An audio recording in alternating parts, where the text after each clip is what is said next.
Şimdi dinle, sana anlatacaklarım var. İyi dinle. Sen dünyayı rengarenk gören gökkuşağı. Ben karanlığı dünya bilen bir yalanın uşağı. Sen elleri kirli, yüreği zifiri bir kuyu. Bense ardından akıp çamura bulanmış yağmurun suyu.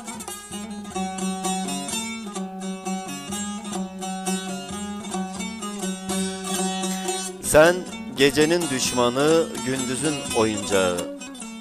Ben sehere gam vuran bir serçenin tırnağı. Sen kendini seven, keyfine amade bal mumu. Bense kendini söven, cama dost olan kumsal kumu.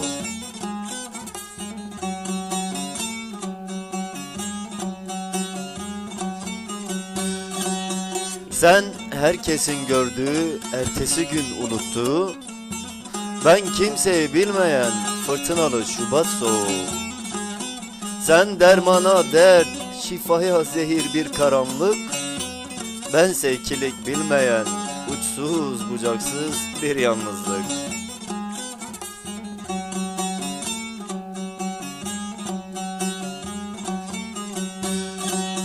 Sen varlıkta yokluk, gözü kör, kulağı sağır. Ben katre-i matem, mezar dolusu kahır. Sen boş bir bardağın kırılan tarafı, bense dolu bir bardağın hiç içilmemiş kırılgan tarafı.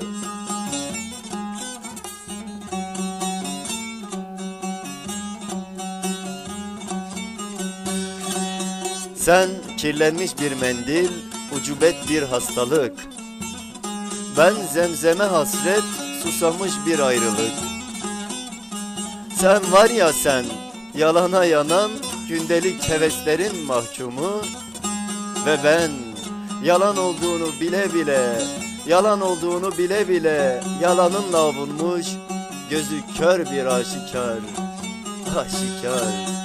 Yari delali bu kabarani bes خوب خملینه به رنگ بهاری یاری دلالی بو کابارانی بس خوب خملینه به رنگ بهاری بس خوب خملینه به رنگ تابی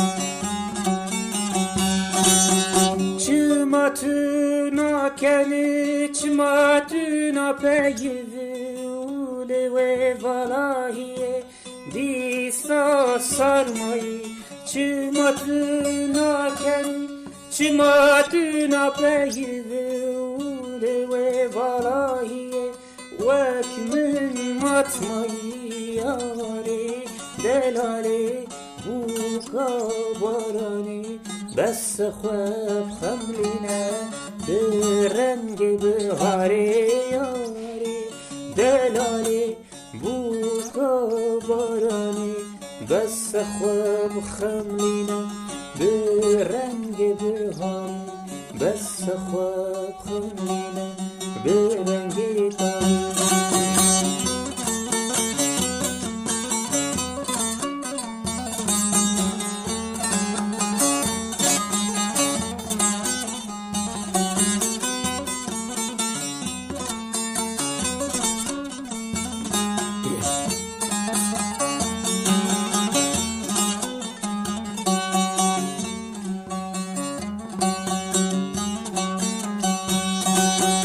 Çağatı dibinin diyejiyana tari asxam var dibim az bin dar dibim Çağatı dibinin diyejiyana tari asxam var dibim az dinu har dibim yari delali bu kabarani بس خواب خمرینه به رنگ بهاری